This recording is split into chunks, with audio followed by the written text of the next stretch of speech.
In US Weekly Roundup powered by PG Group of Companies, Life and Health with Dr.Rose Vadakara. Hello everyone, my name is Dr. Rose Vadakara and welcome to a new segment of Life and Health. In today's session, we are going to discuss about female incontinence. Studies show that at least 50% of women go through female incontinence in their lifetime. Today, it is my privilege to welcome Dr. Amit Patel, who is a board-certified physician who is also the chairman of the urology services of a suburban hospitals here in Chicago. It is my pleasure to welcome Dr. Amit to today's Life and Health. Doctor, welcome. Thank you, Rose. Appreciate being here. Doctor, what causes female incontinence, and is there different types of female incontinence? There are at least two main types of female incontinence.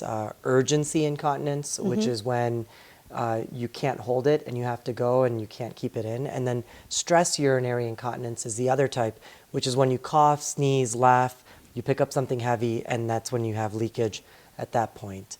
The main causes of urinary incontinence are multifactorial, but the major causes are in females are having pregnancy history, larger babies, even vaginal and C-section deliveries can create an environment for incontinence.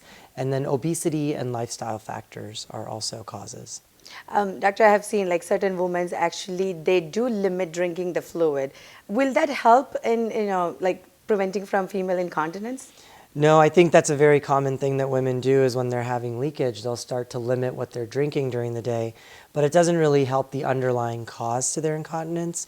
Any amount of urine in the bladder with stress incontinence can be leaked out with the given amount of stress that they may have. And then urgency, as long as their bladder's filling up to a certain capacity, they'll start to leak with urgent incontinence. So we really do recommend having women or having all patients have at least 6 to 8. Doctor, after the vaginal delivery or like after a childbirth, prolapse can happen? Yeah, so prolapse is a common phenomenon that it can occur in women who've had vaginal deliveries and even C-sections. And prolapse is where parts of your pelvic organs start to fall through the vagina. So the bladder, the uterus or the cervix can protrude through the vagina. And this is a common cause of incontinence or voiding dysfunction as well after child delivery. And there are surgical treatments for these types of conditions. Is there any exercises that you recommend? Yeah, that's a great question, Rose. One of the main things that women can do are Kegel exercises. These are pelvic floor exercises that they can do. There's a lot of resources on the internet. If women can't do that at home or they need extra help, pelvic floor therapists or physical therapists are very helpful for these patients, and they can get referred to one of them. Okay.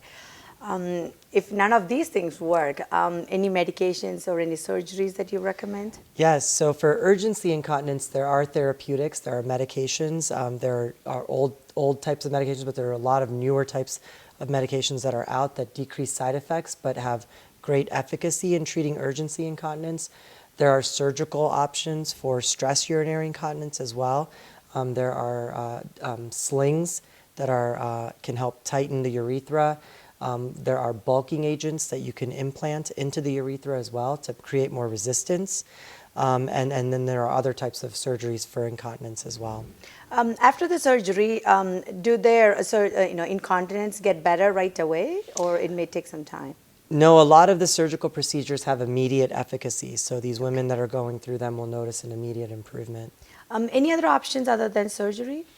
Yeah, there are minimally invasive options. So for urgency incontinence, you can dive further down the therapeutic mode, and there are Botox injections into the bladder. That's the botulinum toxin that's directly injected into the bladder.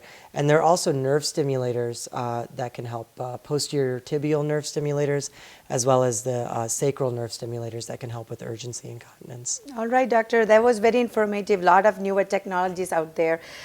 Thank you for introducing all those techniques to our viewers, and I hope this is a very informational session for all our viewers, and thank you so much for joining with us today in Life and Health. Thanks again, Rose. Happy to be here. US Weekly Roundup powered by PG Group of Companies ഈ episode ഇവിടെ പൂർത്തിയാകുന്നു. നിങ്ങളുടെ അഭിപ്രായങ്ങളും നിർദ്ദേശങ്ങളും ദയവായി Asianet US News@gmail.com എന്ന ഇമെയിലിലൂടെയോ 732-429-9529 എന്ന WhatsApp നമ്പറിലൂടെയോ അറിയിക്കുക. മറ്റൊരു വൈവിധ്യമാർന്ന എപ്പിസോഡുമായി വീണ്ടും കാണാം അടുത്തയാഴ്ച. നന്ദി, നമസ്കാരം.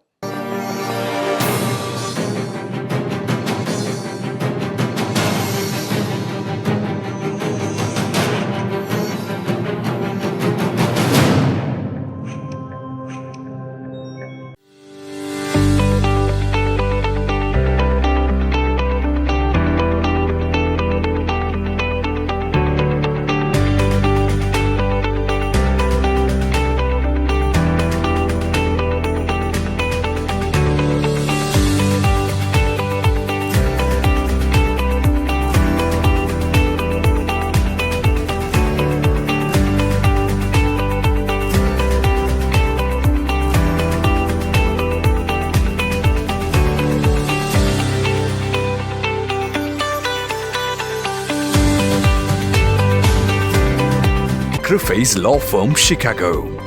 Trusted name for work injuries and personal injury cases, wrongful death cases and much more. Ensuring aggressive financial results. Attorney Stephen Crufay. Serious lawyer for serious cases. We want a long-term relationship with you. Call us 312-855-0511. Crufay's Law Firm Limited. www.crufayslaw.com.